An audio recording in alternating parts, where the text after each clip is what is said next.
광주 민간공항과 군공항을 무안국제공항으로 통합 이전하는 데 힘을 모으기로 한 지난해 강기정 광주시장과 김영록 전남지사의 회동 이후 관련 논의가 좀처럼 진전되지 않고 있습니다. 기대를 모았던 3자 회동은 김산 무안군수의 반대에 부딪혀 결국 빈손으로 끝났는데요.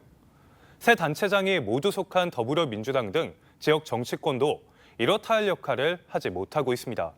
정경원 기자입니다. 강기정 광주시장은 민공공항 통합 이전의 골든타임은 올 연말이라고 여러 차례 못 박았습니다.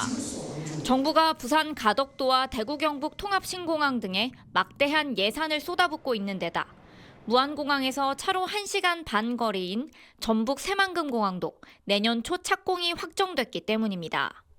무안공항은 내년이면 지방공항 가운데 유일하게 고속철도가 경유하게 되는데도 활성화 기회를 놓칠 경우 서남권 관문공항의 지위까지 내줄 처지입니다. 그러나 지난해 강 시장과 김영록 전남지사의 합의 이후 공항 이전 논의는 한 걸음도 나아가지 못하고 있습니다.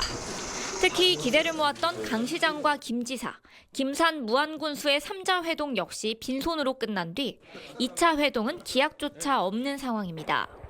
한 번 더 회동한다는 것에 대해서는 전에 합의를 했습니다만은 이제 언제 만날지 부분은 구체적으로 합의를 하지 않았는데요. 광주시는 결국 공을 정치권으로 넘기는 한편 주민 직접 설득을 재개했습니다. 그러나 여전히 진척은 없습니다.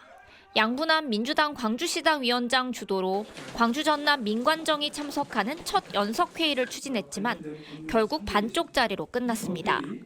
김 지사는 물론이고 전남 지역 국회의원들조차 단 한 명도 참석하지 않겠다고 통보했기 때문입니다. 갈등을 중재하고 합의점과 대안을 찾는 정치의 역할이 광주 민공공항 통합 이전 문제에서 완전히 실종된 겁니다. 광주 군공항 통합을 하자는 거냐? 공항을 없애자는 거냐? 뭐 어디 무한으로 180석을 가진 민주당이 입장이 없어요. 이런 상황에서 윤석열 대통령이 지난 5일 민생토론회에서 군공항 이전에 대한 국방부의 적극적인 개입을 주문했습니다.